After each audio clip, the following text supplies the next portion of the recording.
Hello friends, பாருங்கள், இதுதான் பசுந்தாள் உரம். பசுந்தாள் உரம் பாருங்கள், பல பயிர் சாகுபடி. காராமணி, உளுந்து, பச்சைப்பயிறு, அப்புறம் சில வகை புல்லுகள், கம்பு, ஆமணக்கு, சன் எல்பே, இப்படி பல விதமாக எவ்வளோ கொள்ள இருக்குது பாருங்கள்.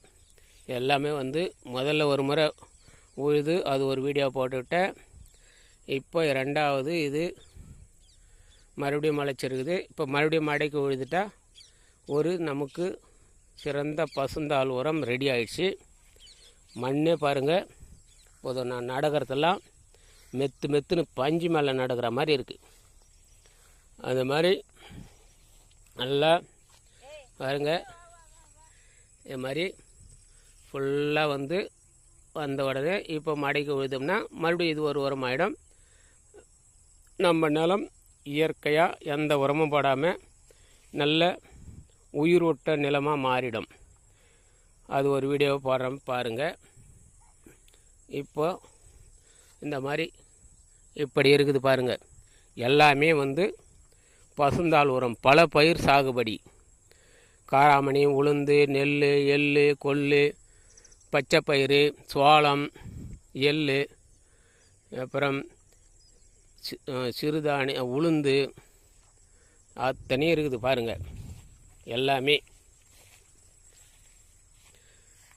இதில் நறுமண பொருள்களும் இருக்குது. நறுமண பொருள் சீரகம், சோம்பு, அந்த மாதிரி பொருளுங்களும் இருக்குது.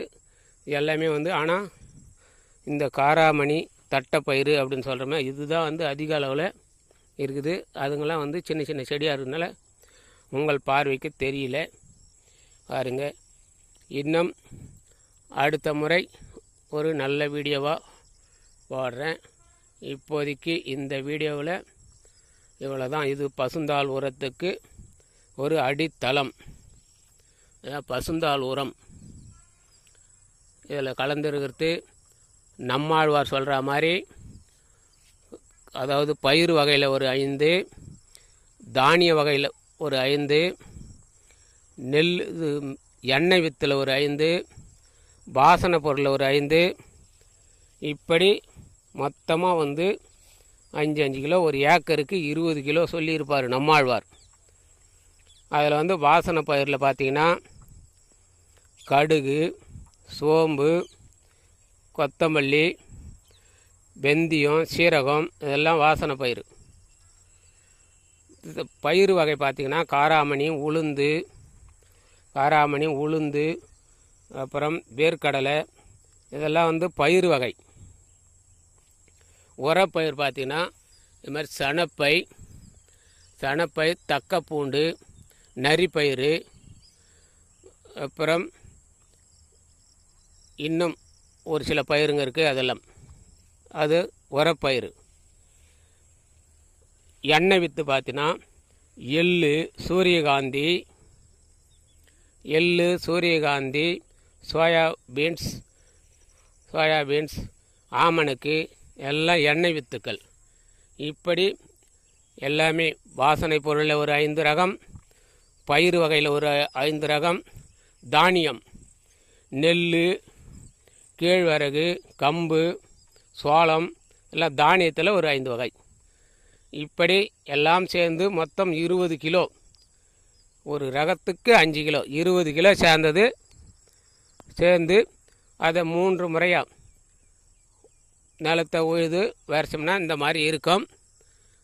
முதல்ல 60 நாளில் மடைக்கு உழியணும். இரண்டாவது ஒரு 70 நாளில் இரண்டாவது பாகம், மூன்றாவதும் 70 நாள். இப்படி போட்டோம்னா ஒரு 6 மாதத்தில் எப்படிப்பட்ட நிலமாக இருந்தாலும் நல்ல பலமாக வரும். நன்றிங்க. மீண்டும் அடுத்த வீடியோவில் சந்திப்போம்.